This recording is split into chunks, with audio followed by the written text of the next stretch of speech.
Hello my friends, welcome back to Keto and the Chaos. My name is Tammy, and on this channel I like to share all my tips and tricks on how I lost 200 pounds without surgery and how you can be successful on your own weight loss journey. So if that's what you're looking for, don't forget to click the subscribe button and ring the bell for more videos like this one to inspire you to get started. Welcome back everyone. I'm in the car again, as you can see, but I am not driving, rest assured. Chef Dave is keeping me quite safe so that... I'm not driving either. He's not driving. Okay, well that's not very safe. I'm just gonna take a nap. I know there were some of you who were concerned about me vlogging and driving, so I made Dave come with me today because this is the only time that I have to complete this video today. I'm actually on my way for another coaching session with Lynn Ventures. If you haven't checked her out, definitely check out her channel. She is so cute and funny, and her guest stars are freaking amazing. So you guys should definitely subscribe if you haven't already to Lynn Venture, especially because she's my best buddy and you guys should like her because I like her, right? Okay, that's not how it works, but anyway. I am checking in with you today. Obviously, I'm in a happier mood than I was last week. I wanted to talk about what I decided to do to change things because last week I kind of was smacked in the face that what I'm doing is still not working. So I had held out a lot of hope for the 6 weeks previous, thinking that that what I was doing was working, and then it was just water weight that I was hanging on to. But last week I was kind of smacked with the fact that it's not working the way I thought it was. And part of the problem is that I have a lot of you guys who follow me who are constantly berating me or telling me to give up all the ketofied bars, snacks, and treats because that's my problem. So I have given them all up and found that I just wasn't meeting satiety, and so it was trying to meet it in other ways, which was giving me a heavy whipping cream problem. Like basically I used to be able to just have a serving of heavy whipping cream, and it got to the point where basically if I cracked open a bottle of the sugar-free spray whipping cream, I would eat the whole thing. I couldn't not eat the whole thing. So I knew that that was an issue, and I knew that I had to conquer this, but I also didn't want to.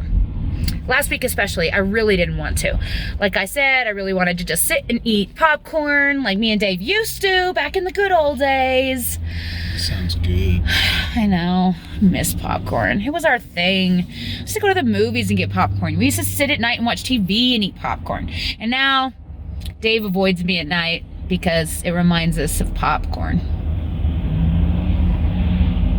Okay, that's probably not why, but it's mostly because I'm editing videos and that's boring. Anyway, so I knew that was really the issue. I didn't really want to have any comments made of advice because I just really already knew what I was going to do, and I already knew what I needed to do. And I just was not in an emotional state that I could handle a lot of people telling me what I should do, if that makes any sense. And can I just say, wow, you guys totally blew me out of the water. You surprised me. I got one big comment of advice and one really negative comment from a person who was I've never seen before, and I was just kind of like, okay. Out of 350 odd comments, I couldn't even respond. This is the first time I haven't been able to really respond to everybody because there were so many comments, and I just was overwhelmed and overcome with gratitude that you guys were all so supportive and so awesome, and you really took to heart that I asked really for not advice, and you didn't give me advice. You just patted me on the back and posted prayers and tell me how much you appreciate me, and really inspired me. It meant a lot. And you know what? You know, there are some negatives to YouTube.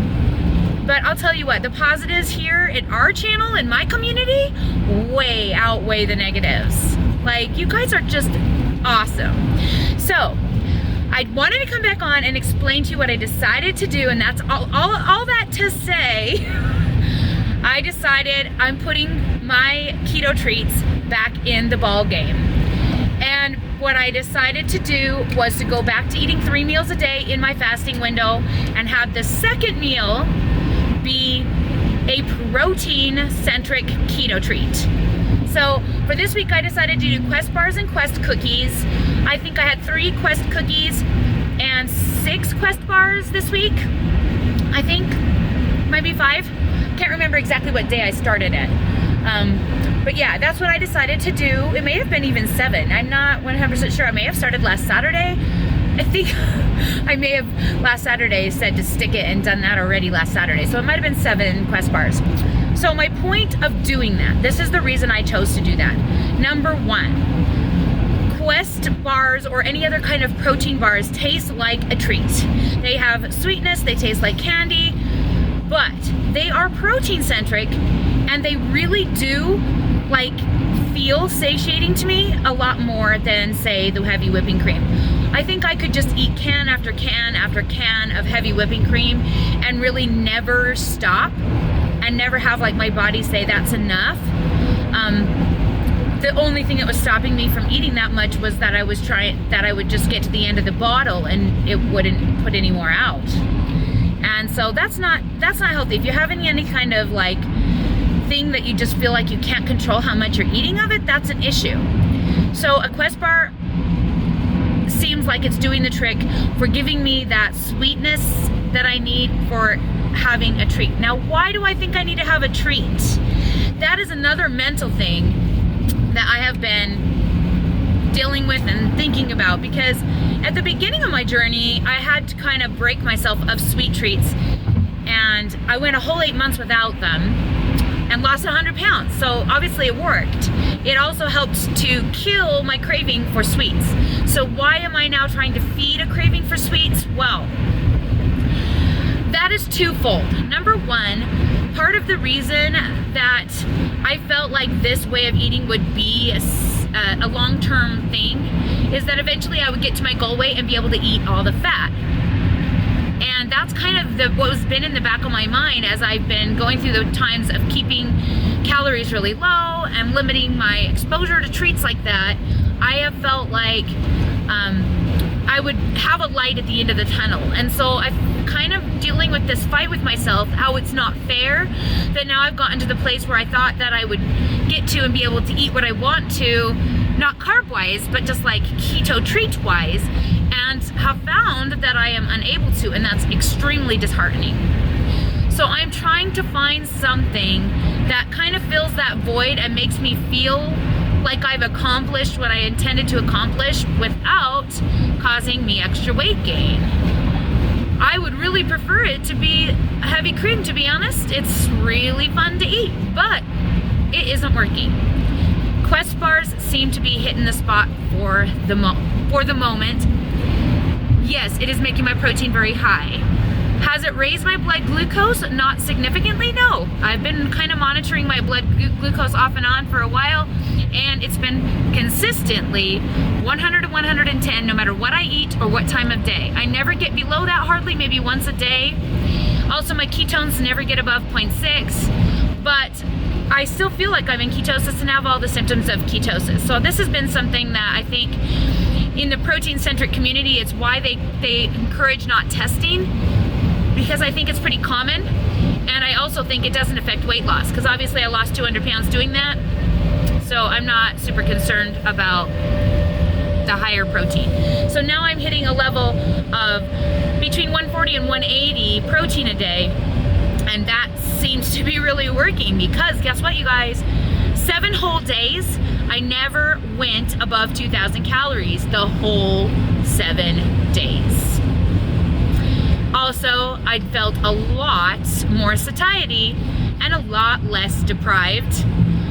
I think that because I just wanted to look good for YouTube and make you guys feel like I was following what you suggested, that I would just avoid all the treats, but it didn't work, and I wasn't happy. This week it's been so much better, not just physically, but emotionally as well. So I really think I may have something here. Now, all that being said, I'm sure you guys are wondering what happened on the scale. Did it affect the water weight? Because, I have retained water in the past with bars and snacks, so it is possible that it made it even worse. So I'm I'm just gonna go ahead and show you guys the number right now, and then I'll be back in a minute to talk about it.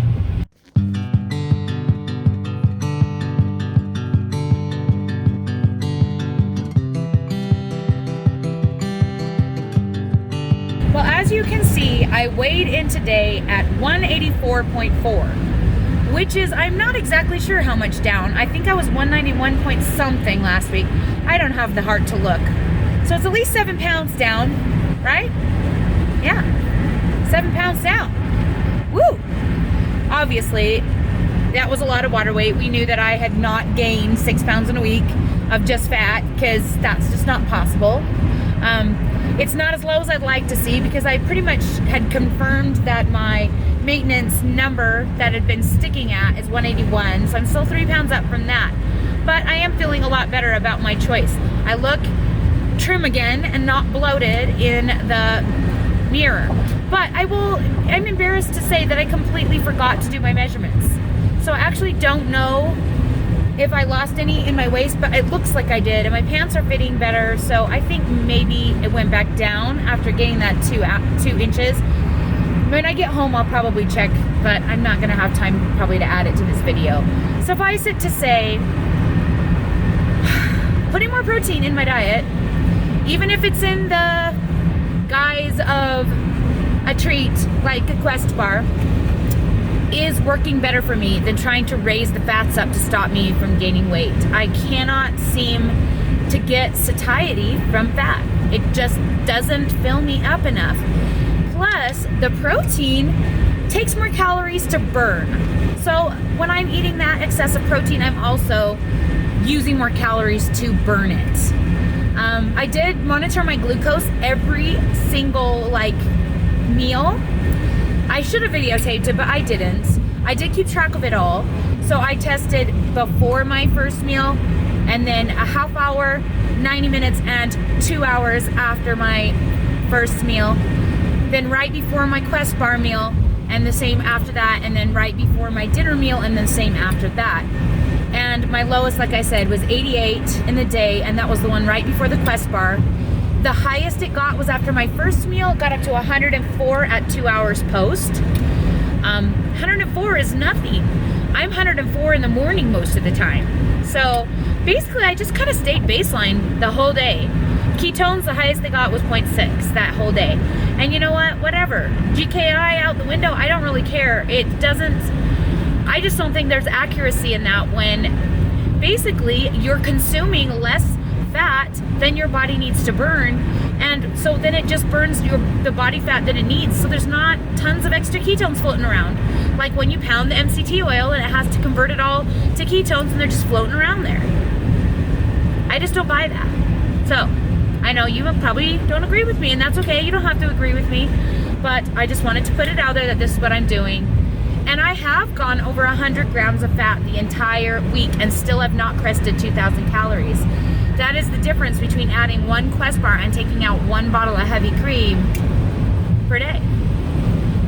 So I'm happy with that. I'm very happy with that. I really think keeping it right under 2,000 is going to be my answer. I hope.